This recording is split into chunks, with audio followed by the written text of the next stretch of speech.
Hello everyone, this is a tutorial about in-hand stitching. And here's the American method that I like to do. Now, what I do is it depends on the count of Ada, but you can start with a loop or however you want to do it. So I'm just doing my first part of the stitch. And the American method is the kind, here I go moving around, here we go.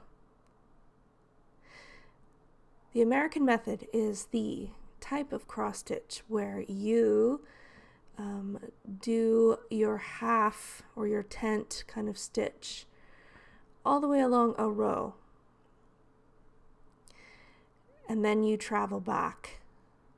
So wherever you start from is where you will end up after all of your crossing is done. What I like about this method is that it's a sewing method, as you see me here. There's no stabbing, you don't have to do, you're not wiggling your arm around and stuff. It's quite nice. Oh, and here I am, I'm about to skip over a previously stitched stitch. And I am going to just go underneath it, and then I just carry on to that empty space there. Now I'm going to come and turn around, and the reason I stabbed that one is because I have to go underneath that previously made stitch. I'm going to come up where I need to be. There we go. So that's essentially what the American method is. And it's good for when you've got long areas to traverse with just one color. For me, it feels like it's faster. I don't honestly know if it uses less or more thread. It feels about the same. But that's initially how I was taught to stitch. I read it in a kit that I bought years ago to make a bookmark. I typically, for this piece, this is a dragonfly piece that I've already finished now, but it used a lot of coral colors like this, so there was a lot of confetti, but when there were lines like that, it was awesome to use this method when I could. And you can do it up and down as well, like vertically as well as horizontally. It's good. Now, the Danish method is the kind that I see a lot of people do now. And it is the kind of stitch where you do a whole cross at one time. So there you go. You see me do a whole X. I'll do it a few times so that you can see. So, and to move on, you have to make a diagonal underneath. So that's why I don't know if it technically uses more thread to do this, but I don't know, it feels like it might, so that's why I don't when I've got a kit or something. That's just a me thing. Obviously I know a lot of people like to do it this way so that they don't have to travel back, and I do it this way when I am in a position where there's confetti or there's lots of stuff where I won't be able to travel back in a straight line. That's when I will do this method. So make your first part of the cross, and then you're going to come up and then you're going to go back over it so that you have one full X. Okay, there's the Danish method. And yeah, like I was saying, for this piece it was a lot of different values of the same color. Oh, and I'm showing you right now how to railroad. That's when you stick your thread through your two strands like that, and you just carry on. There we go. And that helps because sometimes I find the ply gets twisted and things. So it's good to railroad every once in a while. I know some people do constantly. I don't, but some people like to. It just helps your threads stay parallel so they don't look all twisted and bunchy.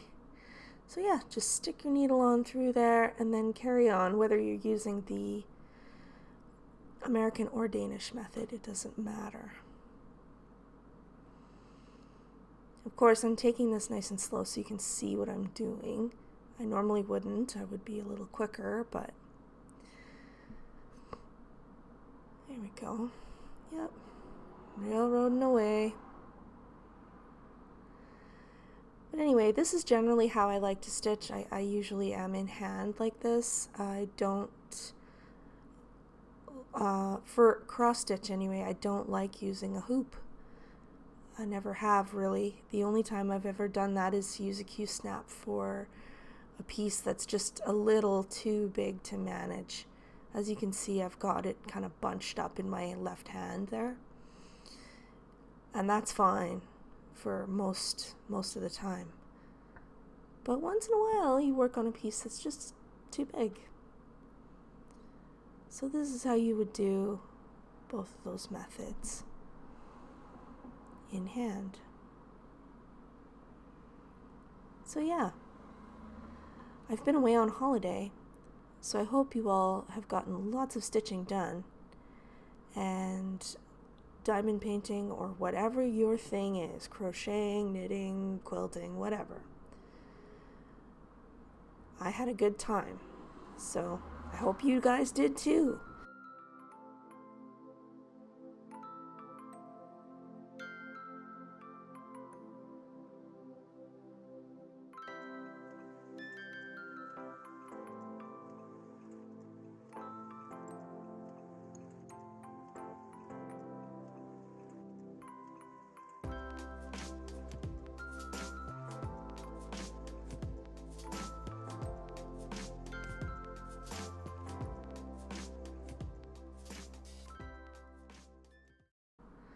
There's the back side, so you can see the difference. You see, the Danish method, there's a lot more thread on the back, whereas the American method, there isn't. It's just that one line of thread, or one stripe per stitch. So, I mean, anybody who wants to chime in on if it consumes more thread to do it one way or the other, feel free to do so in the comments. I'm always curious to know, because I like to save as much floss as I can, because as we know, nice floss is expensive.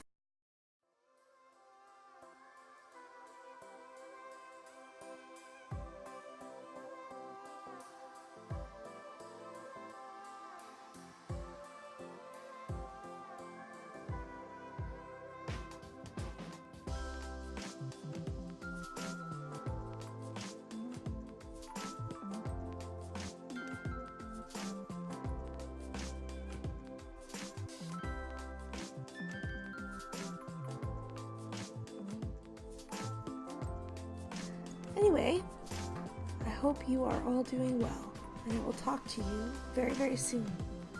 Bye!